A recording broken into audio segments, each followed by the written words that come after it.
hello लोगोफोर खुलुमबाय welcome back to माय YouTube channel with another video स' लोगोफोर आं दिनै दोंसे खन्थाइ आवरायनो सानदों स' बे खन्थाइ आवरायनायाव माबाफोर गोरोन्थि जायोब्ला निमाहा बिनाय थाबाय आरो बे खन्थाइयाबो आं गावनो सुजुनाय स' बे खन्थाइनि मुङा जाबाय दाउ खौवौ हाबाब हाबाब हाबाब दाउ खौवौआ मान्दार बिफाङाव बानानै खौवौ खौवौ गाबहरदों बेयो बैसागु सफैनायनि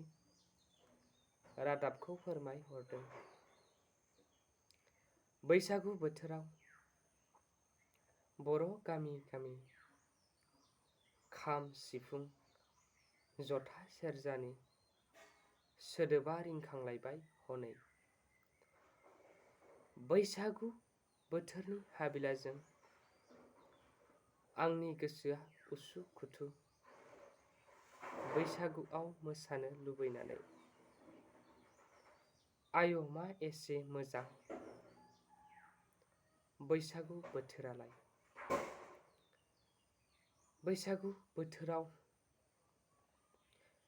आरोबाव बर' गामि गामि बाथौ फुजा जादों आय' दुखु दाहाखौ नेवसिना मोसादों बयबो सुखु गोजोनखौ दान्दिसे बजबना लाना आय' दाउ खौवौ खौवौ खौवौ नों बेसे गोदै गारांजों राव हरदों आंनि गोसोआबो उरां फारां बिरफालांबाय स' लोगोफोर खन्थाइया बेखिनियानोमोन खन्थाइया आं गावनो सुजुनाय माबाफोर गोरोन्थि जायोब्ला निमाहा होगोन साननानै